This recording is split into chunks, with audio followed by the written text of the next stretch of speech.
That's all, dudes. Right.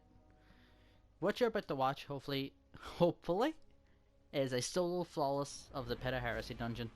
I'm doing this. I'm putting myself through this because I've had a couple of requests for people to record my efforts while I'm doing it, and also this is more or less a vanity project at the same time. Like, I want to upload this to my YouTube channel just for the sake of pure record keeping, just so I can say it's there, it's in the public domain, and I've done it. But then so will my shitty voice be in the public domain, so this could backfire. So I'm doing this on Hunter, as you can clearly see. This is also Season of the Arrivals, and we have, from this recording, we have this many days left. So pretty much towards the end of Season of the Arrivals. I do think that right now is the easiest time to do this, just purely because the fact is, with this season, we've had Oppressive Darkness back, thanks to the little Seed of Silver Rings down here. What you're watching here is obviously my armor setup. I've got a lot of armor in each slot, but I'm only really going to be using these pieces I currently have equipped. I'm also going to be running bottom tree Night Stalker throughout the majority of the dungeon, and switching over to top tree for the final boss. Also, I've only brought the weapons that I'm using, maybe with the exception of the gold tusk down here, but every weapon in my inventory is something that I am going to be using at one stage or another. So, sword, or well, guillotine, anarchy, IQ loss SMG, the summoner, long shadow, and mountaintop. If you don't have mountaintop, a decent primary sniper like a long shadow works completely fine through literally the entire dungeon. Mountaintop is just there because I have it, therefore I'm going to use it. I think it makes the final boss significantly easier to use mountaintop. Obviously there's a touch more risk because, you know, your soft code could blew me, but it's the nature of the business. The reason why I use bottom tree Night Stalker is because that I can turn myself invis, I get the heart of the pack buff, which increases your base stats, resilience, and so on, and your weapon handling speed, reloads, etc. So, obviously, top tree Night Stalker, where you just dodge and instantly go invis, is a little bit more user convenient, I guess is a word.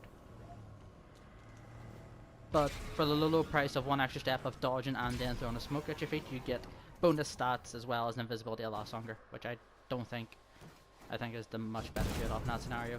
Hopefully that does not happen to me, and that's just my Sparrow then in any stage throughout all this. You know, all cards on the table. I started recording another one of these, and I died immediately at that first drop. I got a little bit too ballsy and I smacked and died from fall damage. So, but this time I've actually managed to make it into the dungeon. This is very off the cuff. This is so raw dog. I don't even have a script. I am just going from the heart. And this is the part where we double check to make sure we have enough raid banners. At least 10 raid banners, hopefully. We're about to find out. Otherwise, is it? Oh, thank God. Okay, right.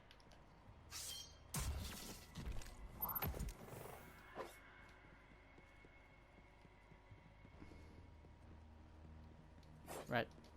So, here we go. May the madness begin. So, for this first encounter, I obviously have to find the 3 mini-bosses, for lack of a better term.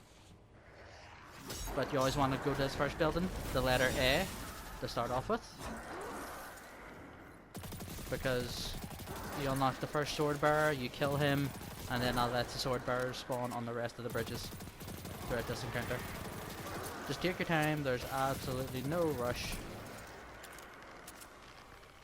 I'm going to try and quickly switch over before I die. I was doing the spike grenade kill triumph for my Void Hunter. I just realized I was still running that, so I'm going to switch back to Vortex, just because more convenient grenade. Let's actually take a quick one over the mods. This is extremely ballsy. Hive repurposing. Let's just do that for a second. Destroying a Hive shield refreshes your grenade. Oh, but there is no Hive shields in this dungeon. There's no shields whatsoever, except for the wizards. True, but this still activates if you get a kill with a finisher. If you finish a Hive off with a finisher, it fully refreshes your grenade. Shout out to Kami Cakes and the Esoteric for showing that shit. Mostly Esoteric was the first one I've seen it with. Gauntlets here, Hive Barrier, speaks for itself, there's Hive everywhere. In fact, it's entirely Hive. Sith Coyote, so it pairs nicely with Gambler's Dodge on this. A lot of invisibility uptime. Hive Armaments, I mean, If you know what the armament perks does, this speaks for itself. I'm getting scared. He's making a lot of noise. So I've got the sniper scav and the enhanced sword scav from the artifact. And then on my class item quickly before he decides to come out again. Oppressive darkness because oppressive darkness. And hive barrier because they actually do stack.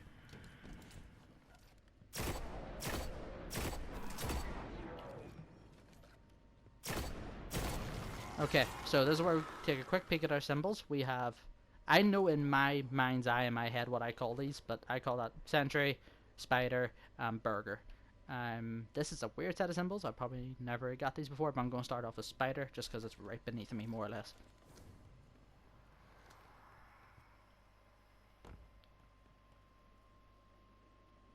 Yep, right there. Be mindful of that ogre. He's a real dick. Okay, so what I like to do, turn invisible, find the pit, and then just use the heavy attack. Instant one gib, feels good. So in this one we have the Shrieker, easy peasy. Shrieker is the easiest of the 3 high value targets you have to kill because you just need to get the relic sword and just block with the main attack, which is pretty free. So in this first encounter, the Ascendant Sword Bearers that drop the swords you need spawn on the bridges. Going to go through this dungeon assuming you have a base understanding of the mechanics in each encounter, and it's just you want to see my thought process as I go through the dungeon. So quickly get the sword bearer, easy peasy. I would highly recommend on each bridge you have to go to get a sword bearer, there's more than likely going to be an ogre on it. Kill the ogre. So I know a couple of my friends like to come in here and kill the 2 ogres that spawn with the Shrieker. You can kind of see them there. But fun fact, the sword block with the relic sword is 360 degrees around you, and the only thing that damages you is explosive attacks, and that includes things like ground stomps from ogres. So you can block more or less entirely for free, and you'll be completely fine. There's an ogre behind me, so I'm just going to keep moving. The ogre flinch is a wee bit annoying, but like, you know, it's whatever. Just as long as you keep away from him. And if you find where the Shrieker is, you can just line of sight behind the pillars, so that way the Shrieker still sees you, but the ogres will be more cock-blocked. I'm tempted to go back because that was a heavy brick. There was actually 2 heavy bricks. As you can see, no need to fear these ogres. The screen shake is obviously a little bit annoying, like you're watching a J.J. Abrams film, but I mean, like, you're completely safe. Okay, so next is Sentry up there and Burger down there. So it's always easier to go down than it is up, so I'm going to go back up just to do Sentry. I'm going to keep this sword, mostly just because 360 degree block, etc., and I can low-key fly like this, naturally, so it's kind of free. Hello, sir, what are you doing?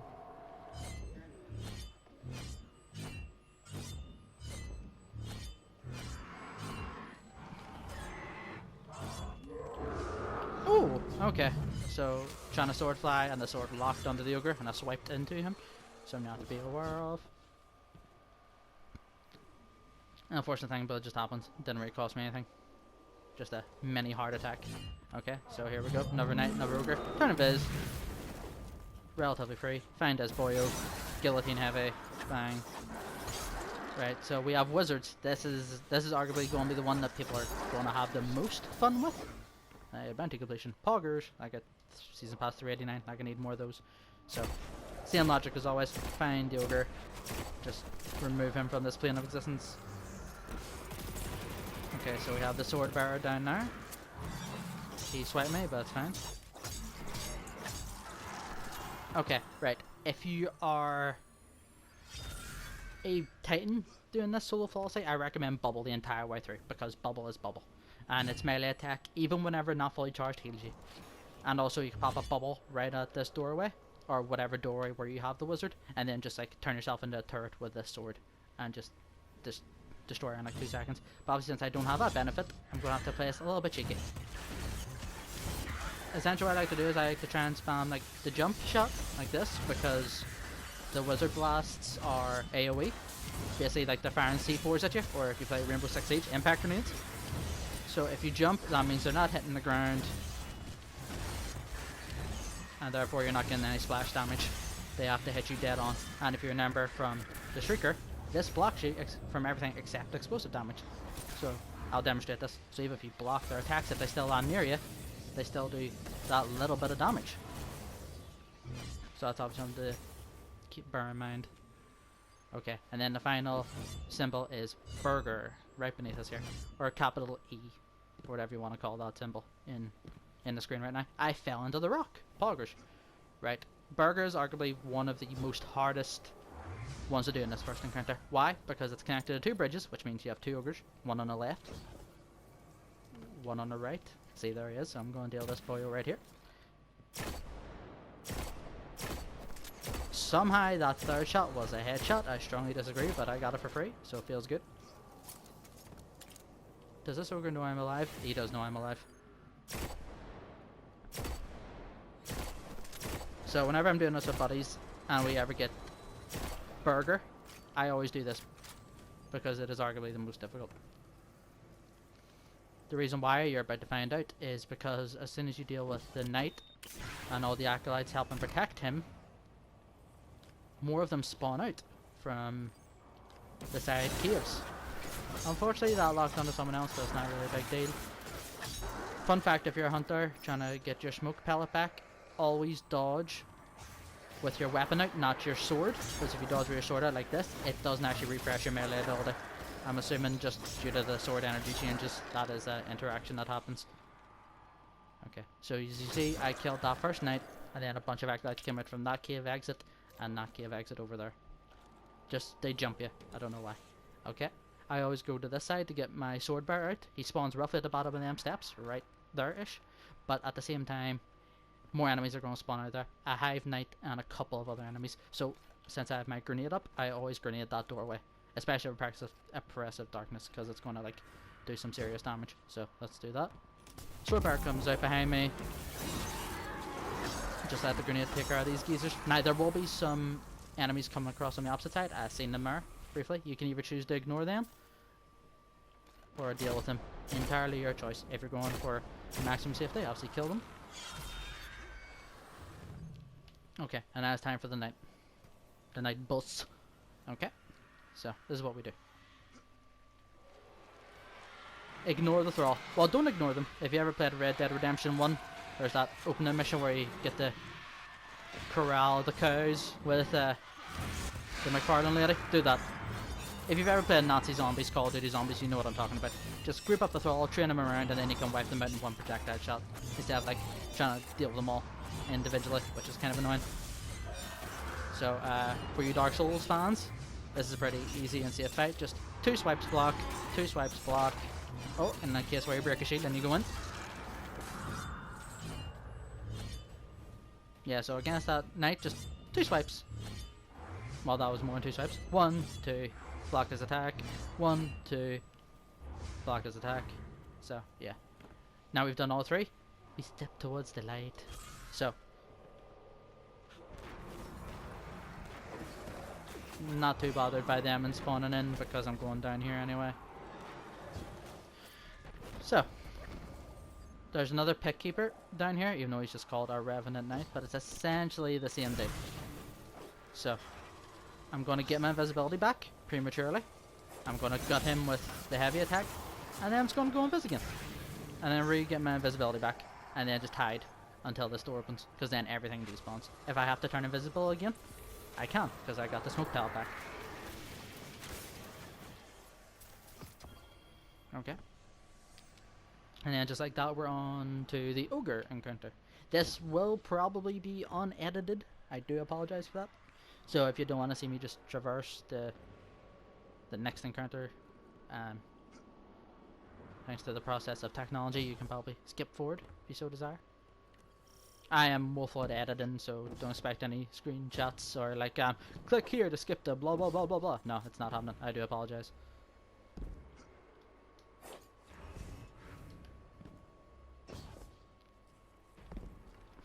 Overall, this will probably take me north of like half an hour, maybe like 35, maybe approaching 40 minutes.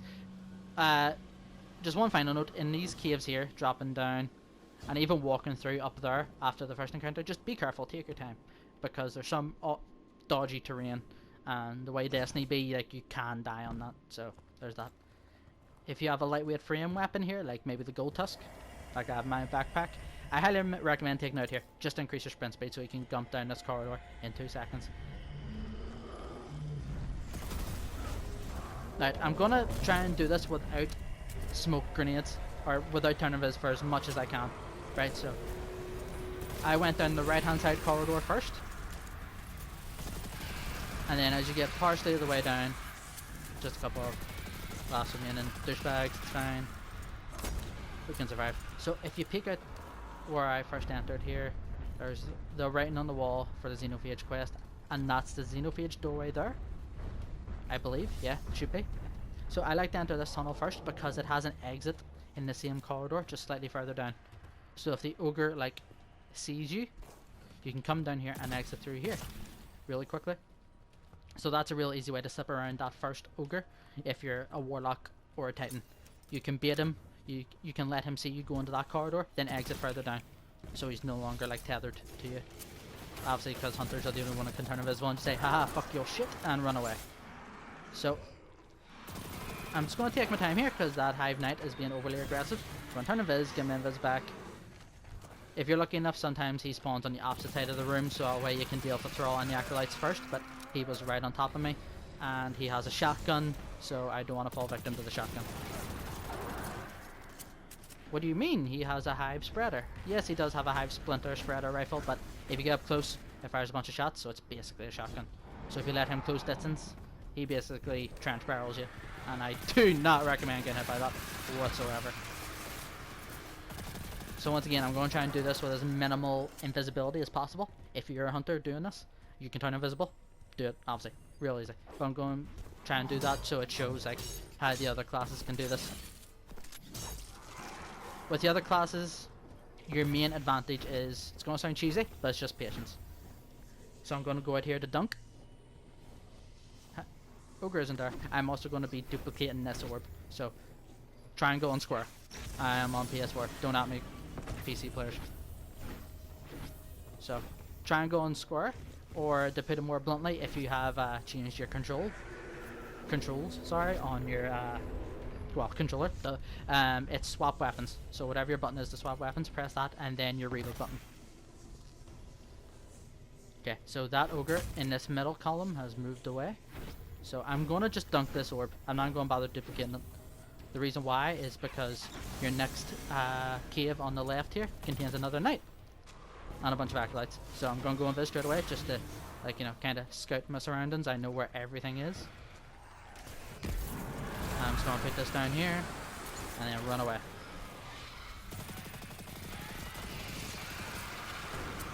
And obviously, since I showed you the orb duplication, it isn't something that could last forever. Bungie have patched it before in the past, but arguably made it easier. Lol, kind of. But obviously it's not going to be a feature, air quotes, a Bethesda feature. That's not going to stick around forever. So you need to be aware of, like, they could patch this out, but abuse the fuck out of it while you have it. If you want to go back to this dungeon and prove you can do it without any form of orb duplication, go ahead. This encounter is really easy to do without duplication. So is the final boss, but it's really going to come in handy in the third encounter, the next encounter, where you have to survive the Annihilator Totem as you're being assaulted by all sorts of fuckwittery. So once again, go and try and do this. Right, I see. Ooh. Before I broke that little piece of webbing, I was looking at my radar and I seen the ogre was right there on my left. So once again, your best asset here is, if you're a warlock or a titan, patience. Just chill. He will eventually just have enough. He is going to keep spraying that doorway, but he is going to have enough and move along. So, oh. Also use your headphones if you're not playing with headphones on. What's wrong with you? Because you can hear how roughly far he's getting away with the big clumping of his feet.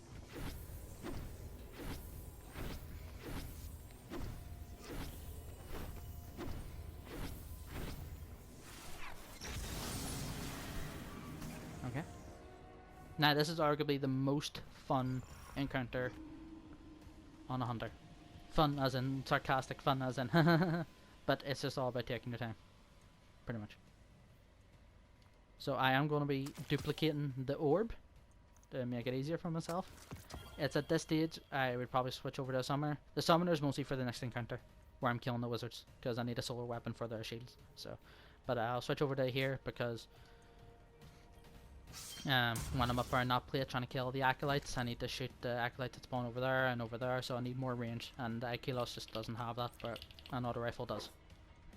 If you have like an ancient gospel, maybe even a trust, you could put that on right now, just for the solar damage and the extra range. Right, so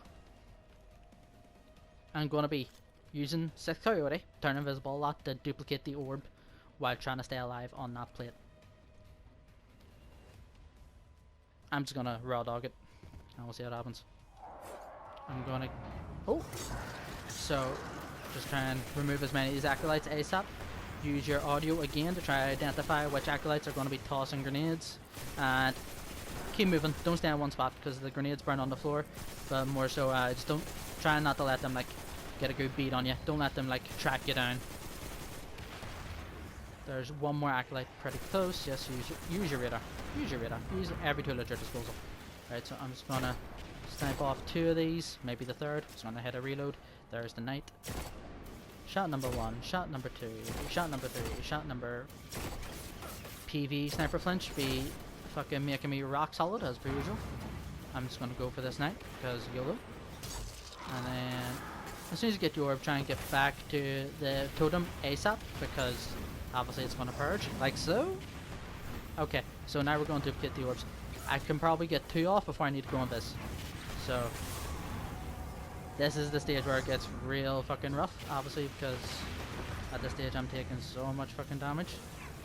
Right, and now I'm going to start turning invisible. I'm going to let a thrall come close so I can dodge, get my invisibility back. I've kind of done this the very, like, wrong way of going about doing things, to be honest. So, as you can see, I'm kind of running a pattern, and I'm always making sure to be going over the middle plate to reset the timer.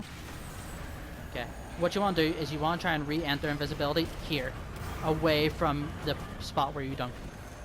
Reason being is that's where the enemies will see you last, and that's where the acolytes are going to be throwing their grenades, the hive boomers upstairs are going to be shooting, and they're going to be shooting less on the dunk, which is obviously what you want. Because if the last place they seen you was on the dunk, that's where the grenades are going to be, that's where the boomer shots are going to be placed, and that means they're going to be farming the actual fuck out of you. So, dodge again, get my invisibility back. So yes.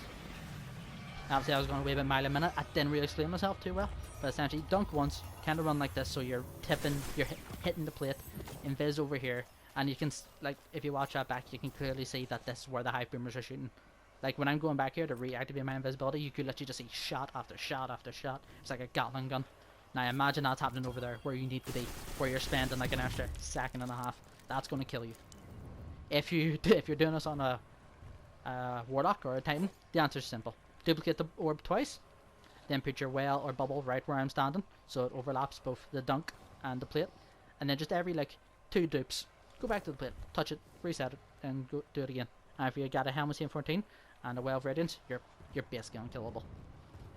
Helmet 14 with bubble is key though, because the Cursed Thrall will still detonate, and you don't want them to detonate inside a regular bubble, but the helm blinds them, so they never will. As for the drop down, obviously I do in 1, but you can take your time if that's what suits you better. Oh baby, look at these. These are an awful set of symbols. Yeehaw. So, okay, so we have close left over there. Now we have both of the middle symbols. That is pretty fucking yikes. I am not going to be afraid to lie. So I'm going to go to the far right hand side as soon as you drop down, because then you have this little thing you can abuse over here. I basically try and avoid most of the Indiana Jones type shit as much as I can. Like I said, I'm going in this with a basic principle. If whoever watches this, you know what you're doing. You know how most of these encounters work. You just want to see my thought process and what my brain's doing through most of this, and how I play it.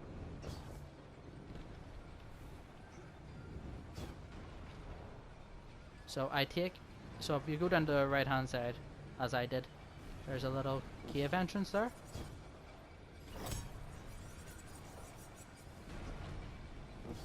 Where I'm going currently. Just kind of let you get access to both of these middle areas like really quickly. So first one we're doing is middle right, what I refer to as claptrap. So you got a bunch of snipers here. It's kind of easy enough. You have a rifle. They have a single shot weapon. Take your time. Kill them dead, Guardian. And then if you're lucky, the wizard is right here ready for you. There she is. Break her shield with your solar weapon and maybe the French will knock her off her pedestal as it just did to her. That instantly killed. So there's 1 out of your 3 already done.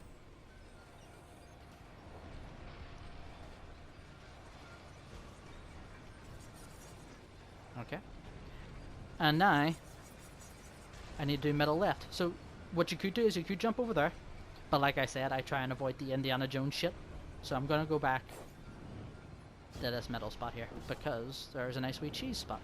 So I'm going to let this chandelier swing and it'll light up the opposite side.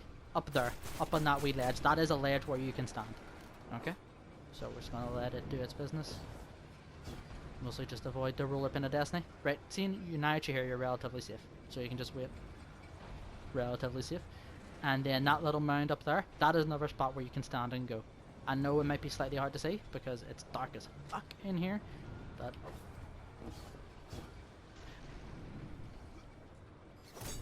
my jumps didn't reset. That was almost fucking heart attack central. Easiest to do on a hunter and titan, hardest to do on a warlock. Mostly because once you're jumping out of there, that ledge, just be careful. There is like something above your head. So that's why you didn't see me I think it's right there. I think you almost seen it there. That's why you see me activate my jumps late. So I could like jump up here and like jump around and avoid that. Then you can jump up here and then you're right above this wizard. This little dumb bitch. So go and snipe a few, well, not snipe, just kill a few acolytes before I go down. I heard her on my right, I think. Ah, yes. So I'm just going to kill as many acolytes as I can before I go down. She's on my right. So you can either sword her or you can just snipe the fuck out of her.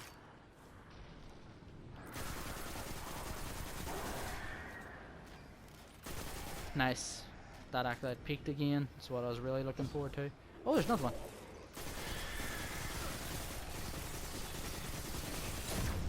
So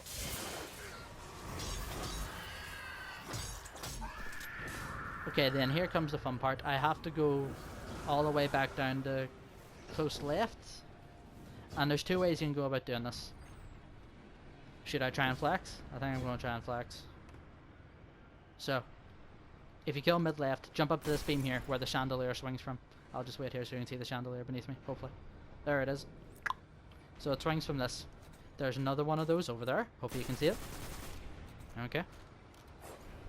So, jump over there. Note, I am doing this without stompies, which means this is doable on any class with any type of movement exotic. So, you jump from that chandelier, swinger, hanger, because it's a thing it hangs from. Why not? Yep. To that one, to the middle pillar. And then there's another one. Just jump with a sword out. Personally, what I'd recommend. You can swipe to kind of regain yourself. And then this is probably going to be the hardest jump on a hunter. Then jump to this other tower. Watch the hole in the middle. I think it should have a hole in the middle. Yep, there it is. There it is! And then you're right above the 3 rolling pins of Destiny. Right, and then from up here, all these are sniper acolytes. And you can shoot these assholes with relative ease and relative safety instead of having to go through those rolling pins and deal with it. Okay, and then just wait for whenever you're most confident to jump. Just, once again, jump with your sword out. I'm going to jump once these go down. There we go. Then gain as much height as I can. And then just block with the sword on the way down. Just tank any random fall damage. And then there's a Hive Knight here. Just going to wait. He can come to me. I'm actually going to kill him down here because I don't want a sword swing to fling me off while I'm on steps. Oh, you little pussy bitch. Okay, there we go. Okay, this wizard is probably the most annoying. She really like tethers to her tower out of fear of your godly sniping powers. I am missing every shot. I am upstaging myself. Okay, there we go.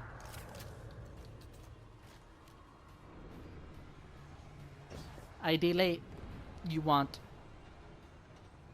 I forget what letter it is almost. It's the letter A. You want the letter A, the hive symbol with a tick on the top, like and the Nike sports brand, and you want the spider because that's close right, and back left, and you can run an easy like path through this. Unlike me in this run, who got a very weird and annoying set of symbols. But that's just part of the course, isn't it? When you record something, the game's gonna cuck you. So, on to the final encounter.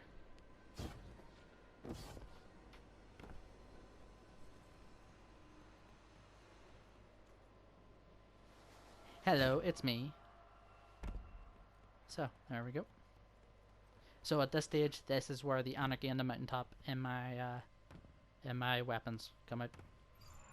Because you could solo sword it on a warlock and a titan with bubbles and wells. You could get away with it, and it could even be a one cycle. Lord knows Esoteric has shown us. Esoteric soloed this on a titan with the titan sword. So I'm pretty sure it has to be possible with the guillotine.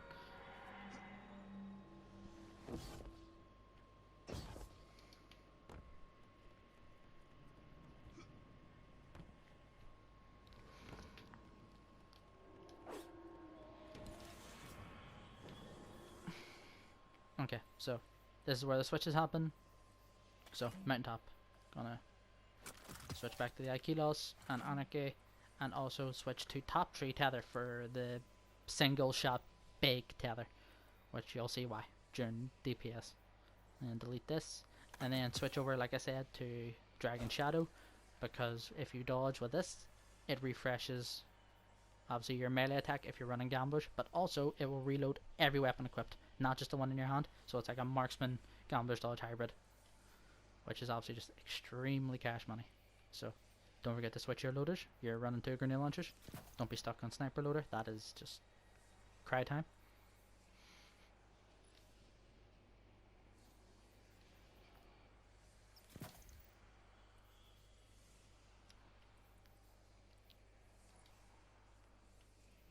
Ideally, I'm going to work on some crowd control, so I'm actually going to switch helmets, if we're being honest. Going to switch over to this, because it's a void helmet, and then that way I can run this.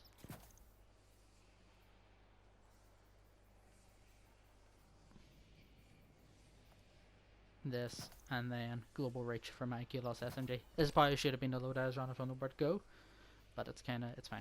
I can get away with it. So, as you can see, my stats are kind of extremely weighted towards mobility, which I don't need. I'm 10 over, well I'm 14 over the limit, so I might as well switch one over to resilience mod, so I'm slightly tanky. From switching helmets, I've lost high repurposing, using a finisher to get a grenade back, but the Aikilos SMG has demolitionist anyway, so I'm relatively not losing any grenade gaining capability. And then, here we go. Shoot just to see I have grenade launcher loader on. Make sure this is reloaded. And then jump down. So once again, Esoteric, our Lord and Savior, has shown that if you get a kill with other weapon damage while you have the Aikilos SMG out, you'll still generate the Warmind cell. So I'm going to anarchy these first 2 Ascendant Sword Bearers, like so. And then spray them down. Console lets in teleport for some awkward reason. The other one probably spawned over here. Yes, nice. So I'm going to shoot this Warmind cell. And that way I effortlessly cleared all the enemies in this middle area. Grab the sword, and then we go to the Shrieker. Because, just like the first encounter, easiest enemy.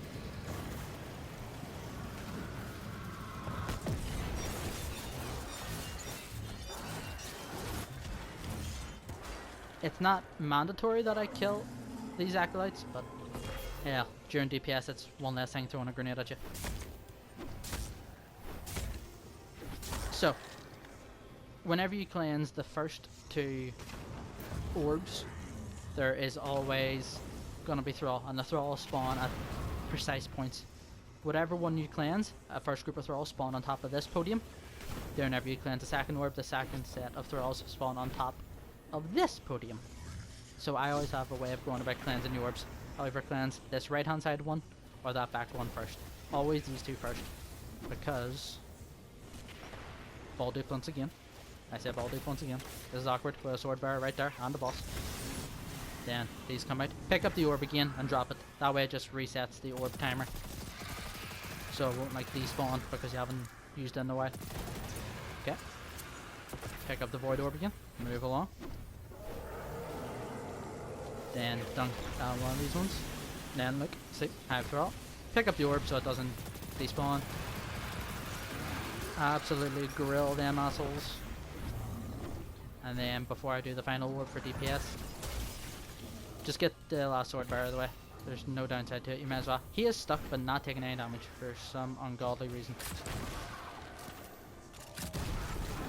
Okay. And then, okay, right, then I'm going dunk, just watch what I do. He sends out a fire trail, I instantly oppress the darkness him, stick 2 anarchies to him, stick 2 anarchies to the podiums where cursed all spawn, so it instantly kills them as soon as they spawn out. And just like that, if you're listening to the audio, you heard the explosions in the background, so they're definitely dead. And then use Dragon Shadow to pull it back. Nice, there's a cursor all to my right. There's another cursor all to my right. So, the boss sends those pillars of fire across the floor, and he'll send out 3 before he does the purge, where like he wipes this.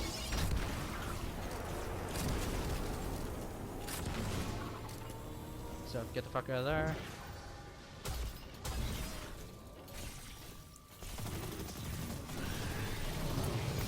And the funny thing about duplicating the orbs for this strat, it gives you a second damage phase almost. So as you can, if you can hear,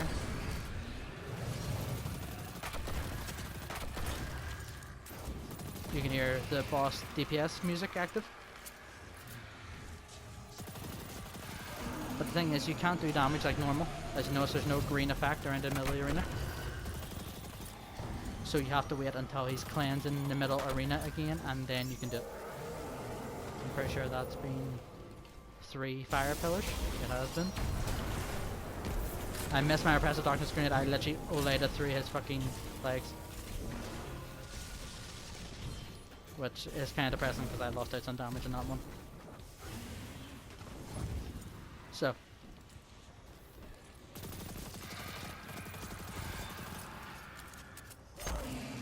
when it comes time for the actual DPS again, I'm going to want my tether back for the increased damage buff. So that means I go to Dungeon Pit, no problem, just tired, regen. I go to these other towers to kill the acolytes just to get my super back up.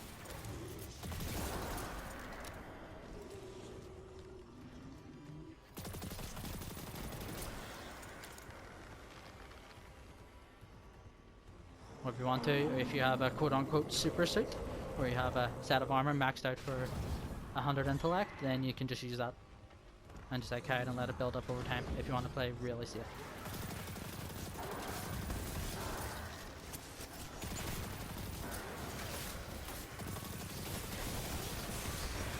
Woo! Well, let that be a warning, kids. Don't overcommit. You can almost get fried, especially by wizards. There is an extra acolyte here, but it's being a real annoying bitch. There we go. Get that shit out of here. Okay. And then all we have left is the acolytes around Shrieker, so if I get myself a trusty sword, I can kill the acolytes around Shrieker with the relic sword, and that way it'll still give me some super energy. Haha, heavy brick went flying off the map. I seen that. Depression.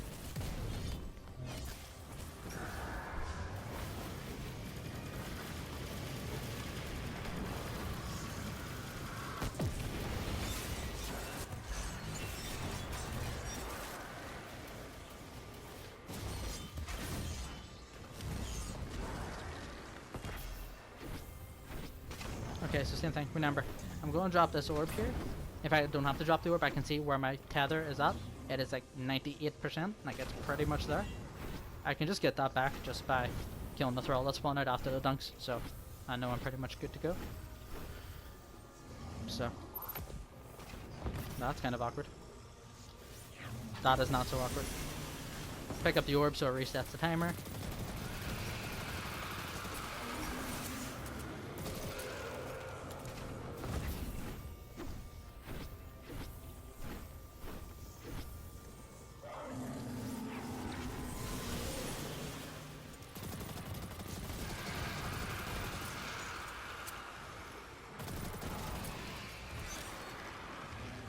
Okay, pick up the orb.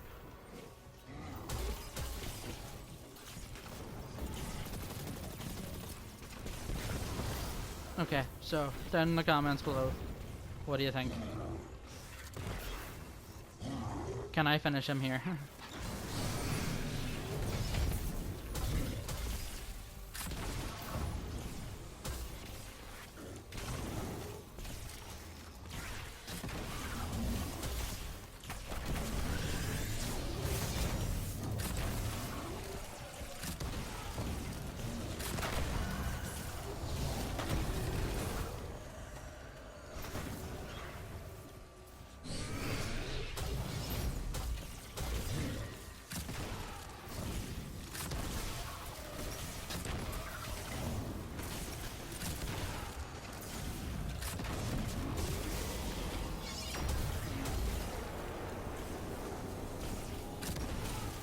The answer is no, I cannot finish him here. I might. Oh! Hello, Crystal. I might be able to do it on the extra DPS phase I'll get here, but if not, this would be my first 3 phase of this boss in a long, long time. Since I actually started using Mountain Top. Okay, here come the curse rolls. That's probably, that's flame pillar number 2. The Shrieker is shooting at me, I have to be aware of that fact and not just YOLO it. There's the 3rd flame attack, so white mechanic is soon TM. Nice. Get that, which means I can do that.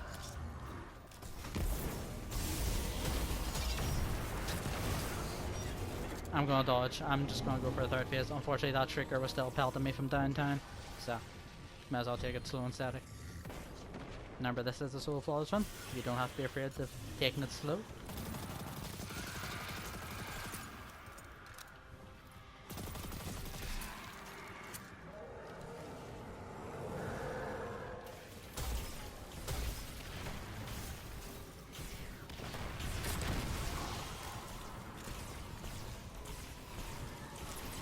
Before the grenade launcher damage nerf is, well, more so for the 150 grenade launchers, I'm pretty sure that Anarchy could one stick and kill that Ascended Sword Bearer, and I think it still can, but I'm just impatient, so I always stick to one to the target itself and one to a floor near, just to get that increased damage.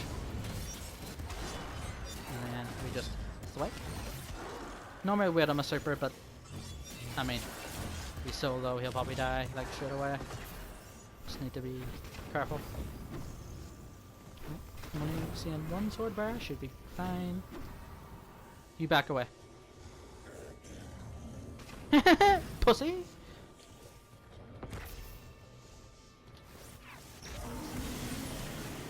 Refresh the timer on the orb, drop it down, get the SMG out. Grill these mofos. Swipe to the 2nd dunk. Speed is key.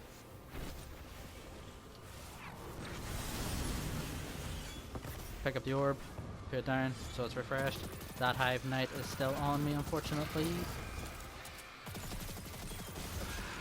Shoot the Warmine cell, just there. Okay, that worked. Okay. Oh, hi.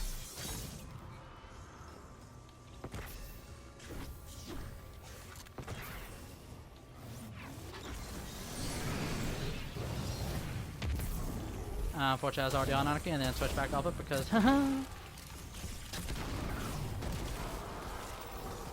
and voila!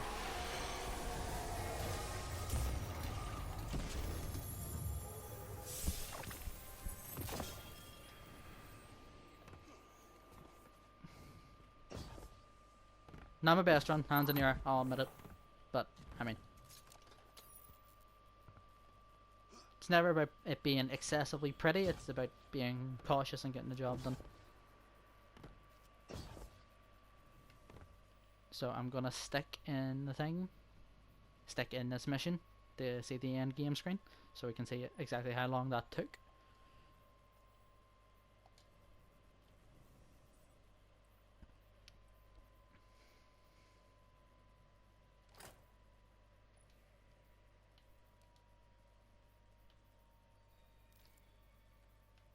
Number 22.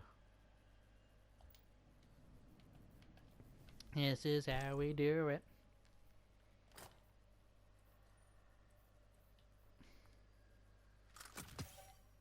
Now, I have to export this to Shard Factory. I have to cut this up.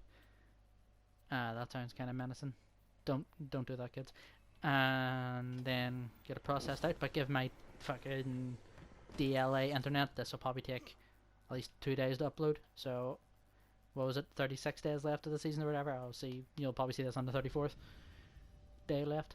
And just like that, 1.9 million damage, 44 minutes. Definitely the longest run I've taken in a while. Probably just the amount of time on the first encounter alone, just kind of breaking down my thought process. And of course, here as well. Hopefully, and I'm going Barbara saying it. Well, the main takeaway is hopefully y'all learn something from this, and you can take something out of it and apply it to your own attempts. I'm not saying this is going to be the best guide. Holy fuck, no, it's not. I mean, Dado done a solo with no pinnacles, and Legend himself did it, I think the first week maybe this dungeon came out. So yeah, but I'm just going to add this to the pile, like I said, for anyone who wants to watch it, and also for the sake of vanity and record keeping. So there you go. Yeah, thanks for the watch, and see you Starside.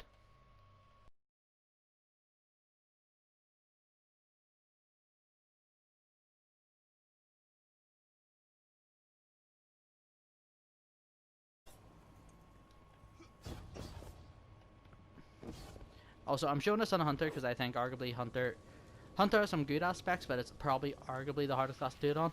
If you can do it on Hunter, your Warlock has a well, your Titan has a bubble. Therefore, it's just fucking easy mode.